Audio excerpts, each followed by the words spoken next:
بسم اللہ الرحمن الرحیم۔ السلام علیکم ناظرین، حاضر خدمت ہے آپ کا میزبان عبدالقدوس۔ تازہ ترین صورتحال جو پاکستان کے صوبے پنجاب میں پیدا کر دی گئی ہے نفرت و تعصب کے حوالے سے، اور ایک بہت خوفناک قسم کا حملہ کیا گیا ہے عمران خان پر اور اس فکر سے تعلق رکھنے والے ہر پاکستانی پر جو چاروں صوبوں کو جوڑتے ہیں، جو ہر صوبے کے عوام کو آپس میں جوڑتے ہیں۔ ان میں سیاسی مفادات کے لیے کچھ آگ نسلی و لسانی تعصب کی لگائی جا رہی ہے۔ اس حوالے سے آج بہت ریسرچ بیسڈ ایکسکلوسیو ویڈیو ہم آپ کے سامنے پیش کرنے جا رہے ہیں ناظرین۔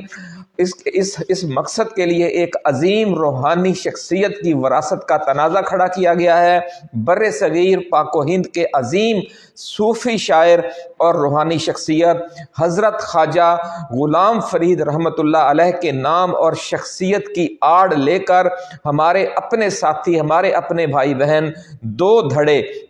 اس پرامن صوبے میں اشتعال، تشدد اور نفرت کا شیطانی کھیل کھیلنا چاہتے ہیں۔ پچھلا ہفتہ اس حوالے سے بہت نازک تھا کہ جب صوبے کے آخری دو اضلاع رحیم یار خان اور راجن پور میں ورلڈ پنجابی کانفرنس کا حضرت خواجہ غلام فرید رحمۃ اللہ علیہ کے حوالے سے انعقاد کیا گیا۔ پنجابی تنظیموں نے دعویٰ کیا کہ حضرت خواجہ غلام فرید رحمۃ اللہ علیہ پنجابی تھے، جبکہ سرائکی تنظیموں نے دعویٰ کیا کہ حضرت خواجہ غلام فرید رحمۃ اللہ علیہ سرائکی تھے۔ اور پھر اس کے بعد ایسی خوفناک گفتگو، ایسی خوفناک دھمکیاں اور ایسے خوفناک الزامات عائد کیے گئے، سوشل میڈیا پر آگ لگا دی گئی۔ تو اس کے بعد ہم نے مناسب سمجھا کہ اس حوالے سے جو حقیقت ہے وہ لوگوں کے سامنے لائی جائے، جو پس پردہ سازش ہو رہی ہے، جو شیطانی کھیل کھیلا جا رہا ہے۔ ہو سکتا ہے جو فرنٹ لائن پر دونوں طرف موجود ہمارے نوجوان بھائی ہیں، دوست ہیں، بہنیں ہیں، انہیں بھی اس کا علم نہ ہو۔ تو اس لیے ہم نے یہ مناسب سمجھا کہ اس پورے معاملے کو کھول کر عوام کے سامنے رکھا جائے۔ آج کی ویڈیو میں ناظرین ہم ناقابل تردید تاریخی حالات و واقعات کی روشنی میں پنجاب میں نفرت و تعصب کی اس نئی آگ بھڑکانے کی سازش کا پردہ چاک کریں گے اور انکشاف کریں گے کہ اس حوالے سے لاکھوں روپے اور ڈالرز کہاں سے آ رہے ہیں، ان کے اصل مقاصد کیا ہیں جو پیچھے لوگ بیٹھے ہیں، اور سب سے بڑھ کر اس سوال کا جواب پیش کریں گے کہ حضرت خواجہ غلام فرید رحمۃ اللہ علیہ اصل میں کون تھے، اور ان کے سیاسی و روحانی ہر حوالے سے وارث کون بنتے ہیں۔ تو ناظرین، پنجاب میں برسوں پہلے پنجابی ازم اور فرقہ وارانہ تشدد کی آگ بڑھا کر، یعنی شیعہ سنی فساد پھیلا کر، پیپلز پارٹی کا بڑے ٹیکنیکل طریقے سے صفایا کیا گیا تھا۔ اب جو نیا جال لائے ہیں پرانے شکاری، یہ کیا کھیل کھیلنے کی تیاری ہو رہی ہے، یہ آج ہم آپ کے سامنے پوری تفصیل پیش کریں گے۔ اس بار پنجاب میں لسانی بنیاد پر تعصب کی آگ بھڑکا کر کچھ لوگ پی ٹی آئی کی سیاسی مقبولیت کا توڑ کرنا چاہتے ہیں، تاکہ جب تشدد بھڑک اٹھے گا تو لوگوں کے سوچنے اور سمجھنے اور فیصلہ کرنے کا انداز بدل جائے گا۔ جو موجودہ نظریاتی سوچ ہے پھر وہ تعصب والی سوچ اس پر غالب آ جائے گی۔ ایسی ہی واردات ناظرین ماضی میں سندھ اور بلوچستان میں کامیابی کے ساتھ کی جا چکی ہے۔ آج کی ویڈیو میں ہم آپ کو کراچی، حیدرآباد، اندرون سندھ، بلوچستان کے پشتون اور بلوچ علاقوں میں اس حوالے سے ڈالی گئی خوفناک وارداتوں کی تفصیل بھی بیان کریں گے، اور ان خوفناک نتائج کی تصویر کشی بھی کریں گے کہ جب کسی علاقے کی بڑی مقبول سیاسی جماعت کی مقبولیت ختم کرنے کے لیے کبھی مذہبی فرقہ واریت پھیلائی جاتی ہے تو کبھی نسلی و لسانی تعصب کی آگ بھڑکائی جاتی ہے، اور سیاسی و انتخابی کامیابیوں کے اصل مقاصد حاصل کرنے کے لیے اشتعال، غصہ اور تشدد کو بطور ایک آلہ کار کے طور پر استعمال کیا جاتا ہے، اور جلتی پر تیل ڈالنے کے لیے لاکھوں کروڑوں روپے اور ڈالرز کا تیل چھڑک کر آگ کو مزید بھڑکایا جاتا ہے، اور پھر اصل مفادات حاصل کیے جاتے ہیں۔ وہ اصل مفادات کیا ہیں کہ الیکشن قریب آ رہے ہیں، ایک ملک میں نئے الیکشن ہونے جا رہے ہیں۔ یہ ہے ساری کہانی۔ ناظرین، کسی بھی شخصیت کی سیاسی، نظریاتی اور روحانی وراثت کا تعین کرنے کے لیے اس کی زندگی کے 3، 4، 5 پہلوؤں کا جائزہ لے کر ہی فیصلہ کیا جا سکتا ہے کہ سب سے پہلے یہ دیکھا جاتا ہے کہ نسلی حوالے سے اس کی رگوں میں کس خاندان، کس قبیلے اور کس نسل کا خون دوڑ رہا ہے۔ دوسرا اہم پوائنٹ ناظرین یہ ہوتا ہے کہ اس کی پیدائش کس ملک میں، کس ریاست میں یا کس صوبے میں ہوئی۔ آج کل امریکہ میں اس قانون کے حوالے سے بحث بھی چل رہی ہے اور ٹرمپ یہ قانون ختم کرنا چاہتا ہے، لیکن مختلف امریکی ریاستیں یہ حق چھیننے کی مخالفت کر رہی ہیں، کیونکہ اس قانون کے تحت دنیا کے کسی بھی ملک سے تعلق رکھنے والے جوڑے کے بچے کی پیدائش اگر امریکہ میں ہو تو وہ امریکی شہری کہلاتا ہے۔ یہ ایک یونیورسل اصول ہے۔ اس حوالے سے بھی ہم خواجہ غلام فرید رحمۃ اللہ علیہ کی جو اس حوالے سے آج ہم ایک مقدمہ تیار کر رہے ہیں، یہ پہلا بنیادی نقطہ بھی دیکھیں گے، اور بھی بہت سے پوائنٹ ہیں جو ہم آج آپ کے ساتھ شیئر کرنے جا رہے ہیں تاریخی حوالوں سے۔ تو ناظرین، تیسرا پوائنٹ کسی کی شخصیت کے تعین کا یہ ہوتا ہے کہ اس نے اپنی زندگی کیسے گزاری، کن لوگوں میں گھل مل کر رہا، اگر ہجرت کی تو کس طرف کی، اس کی زندگی کے سفر کا رخ کس سمت میں رہا۔ چوتھا اور آخری پوائنٹ یہ ہوتا ہے کہ متعلقہ فرد کی شخصیت کی تعمیر جب مکمل ہو گئی تو پھر اس نے اپنے آپ کو کس طبقے یا مکتبہ فکر کے لیے وقف کر دیا۔ یہ 4 پہلو اب جب تک آپ کسی کی شخصیت کا جائزہ نہ لیں تو آپ اس کی وراثت کا یا اس کے وارثوں کا تعین نہیں کر سکتے۔ ناظرین، آج کی ویڈیو میں ہم تاریخی ٹھوس حقائق اور واقعات کی روشنی میں نسل، پیدائش، حالات زندگی اور فکری حوالہ چاروں طریقوں سے یہ تہلکہ خیز انکشافات کریں گے کہ حضرت خواجہ غلام فرید رحمۃ اللہ علیہ پنجابی تھے نہ سرائکی تھے، اور یہ کہ موجودہ پاکستان میں اگر ان کا کوئی وارث ہونے کا حقیقی دعویٰ کر سکتا ہے تو وہ صرف وہ 2 شخصیات ہیں یا 2 گروپ ہیں۔ یہ کون ہیں؟ یہ بھی آج کی اس ویڈیو کا بہت اہم اور چونکا دینے والا انکشاف ہوگا۔ ناظرین، ایک علاقائی سطح پر یعنی جنوبی پنجاب میں اور ایک قومی سطح پر یعنی ملکی و عالمی لیول پر وہ 2 گروپ، وہ 2 جماعتیں، وہ 2 شخصیات کون ہیں جو حقیقی وارث ہیں حضرت خواجہ غلام فرید رحمۃ اللہ علیہ کی؟ اس انتہائی دلچسپ اور چونکا دینے والی ویڈیو کی تفصیل میں جانے سے پہلے ناظرین، ہم اپنے نئے آنے والے دوستوں کو یاد دلانا چاہتے ہیں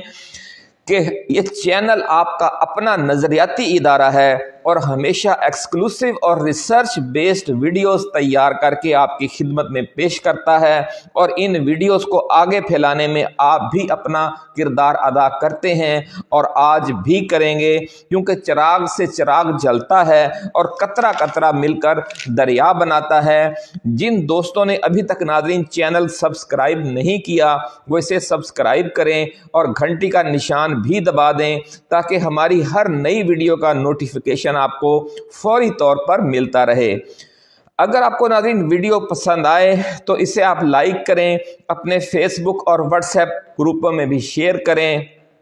اور کمنٹ سیکشن میں اپنے تاثرات کا اظہار بھی کریں کہ پھر آپ کے خیال میں حضرت خواجہ غلام فرید کا حقیقی وارث کون ہے۔ تو ناظرین، یہ نظریاتی جدوجہد ہم آپ کی مدد اور تعاون سے ہی جاری رکھے ہوئے ہیں، اس لیے آپ کا تعاون ہماری حوصلہ افزائی کرتا ہے، وہ کسی بھی قسم کا تعاون ہو، اور 1 لاکھ سبسکرائبرز کا جو ہدف ہے وہ حاصل کرنے میں بھی یہ بہت اہم کردار ادا کرتا ہے، کیونکہ الحمدللہ اب ہم 80,000 سبسکرائبرز کی جو ہدف ہے وہ عبور کر چکے ہیں۔ تو ناظرین، ویڈیو کی تفصیل کا اب آغاز کرتے ہیں۔ ابتدا نسلی اور پیدائشی حوالے سے کرتے ہیں کہ حضرت خواجہ غلام فرید رحمۃ اللہ علیہ کی رگوں میں کس خاندان کس نسل کا خون دوڑ رہا تھا، تو عرض یہ ہے کہ آپ کا تعلق ہمارے اس خطے کے ایک مہاجر خاندان سے تھا جو عرب سے ہجرت کر کے پہلے سندھ میں آباد ہوا، لیکن وہاں پر وہ سیٹل نہیں ہو سکا، تو پھر وہاں سے بھی اس نے 18ویں صدی میں ہجرت کر کے موجودہ ضلع راجن پور کے تاریخی قصبے کوٹ مٹھن میں آباد ہونے کا فیصلہ کیا۔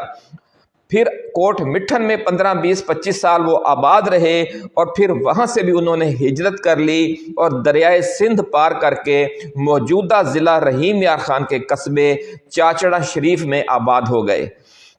ناظرین، حضرت خواجہ غلام فرید نے بھی ایک ہجرت اپنی زندگی کے آخری 20-25 برسوں میں کی، اور چاچڑا شریف کو بھی چھوڑ کر 18 سال تک، کم و بیش 18 سال تک وہ چولستان میں مقیم رہے، اور پھر آخری جو 5-4 سال تھے وہ پھر چولستان سے پھر ہجرت کی، اور پھر وہ چاچڑا شریف دوبارہ آ گئے۔ تو یہ ناظرین ایک مسلسل خاندان بھی مہاجر، اور وہ شخصیت بھی ساری زندگی ہجرتوں میں ہی مصروف رہی۔ تو اس سے آپ اندازہ لگا سکتے ہیں کہ حضرت خواجہ غلام فرید کی شخصیت میں جو کیا سوچ کار فرما تھی، یہ ہم آگے چل کر بیان کریں گے۔ فی الحال آپ کی نسل اور آپ کے خاندانی پس منظر پر ہی رہتے ہیں۔ حضرت خواجہ غلام فرید رضی اللہ تعالی عنہ حضرت خواجہ غلام فرید رحمۃ اللہ علیہ کی رگوں میں فاروقی خون دوڑ رہا تھا۔ ناظرین، آپ کے خاندان کوریجا فیملی، آپ کا جو خاندان ہے وہ کوریجا فیملی سے تعلق رکھتا تھا، جو عربی النسل اور قریشی ہے، اور قریش کے قبیلے بنو عدی سے تعلق رکھتی ہے، جو ہمارے دوسرے خلیفہ راشد حضرت عمر فاروق رضی اللہ تعالی عنہ کا قبیلہ ہے۔ حضرت خواجہ غلام فرید کا جو سلسلہ نسب ہے وہ حضرت عمر فاروق رضی اللہ تعالی عنہ کے بیٹے حضرت عبداللہ بن عمر رضی اللہ تعالی عنہ کے واسطے سے فاروق اعظم سے جا ملتا ہے۔ ناظرین، یوں ہم کہہ سکتے ہیں کہ نسلی حوالے سے اور سکونتی حوالے سے حضرت خواجہ غلام فرید ہمارے خطے کے مہاجر اور عربی النسل خاندانوں سے تعلق رکھتے ہیں، اور قریشی گھرانے کے چشم و چراغ ہیں۔ اس حوالے سے آپ کا جو خونی رشتہ ہے وہ قریشی، ہاشمی، سید گھرانوں، آوانوں، قطب شاہی کھوکھروں، عباسیوں، آرائیوں، بھٹا خاندان، بخاری سید گھرانوں اور گیلانی سید گھرانوں سے ملتا ہے۔ ناظرین، حضرت خواجہ غلام فرید کا خاندان 18ویں صدی میں 2 ہجرتیں کرتا ہے۔ پہلی ہجرت 18ویں صدی کے شروع میں ٹھٹھا سندھ سے کوٹ مٹھن ضلع راجن پور، اور پھر دوسری ہجرت اس کے 20-25 سال بعد کوٹ مٹھن سے چاچڑا شریف ضلع رحیم یار خان۔ اس زمانے میں ناظرین رحیم یار خان یا موجودہ تقسیم نہیں تھی، اس زمانے میں کوٹ مٹھن پنجاب کا حصہ تھا، اور پنجاب میں ان دنوں سکھوں کی حکومت تھی، اور چاچڑا شریف ان دنوں ریاست بہاولپور کا حصہ تھا، اور یہاں عباسی خاندان کی حکومت تھی۔ تو یوں کہہ لیں کہ سندھ سے جب آپ کا خاندان کوٹ مٹھن آیا تو اس نے سکھوں کے پنجاب میں یعنی کوٹ مٹھن میں رہائش اختیار کی، اور پھر جب دوسری ہجرت کی تو پھر سکھوں کے پنجاب سے انہوں نے عباسیوں کی ریاست بہاولپور میں ہجرت کی۔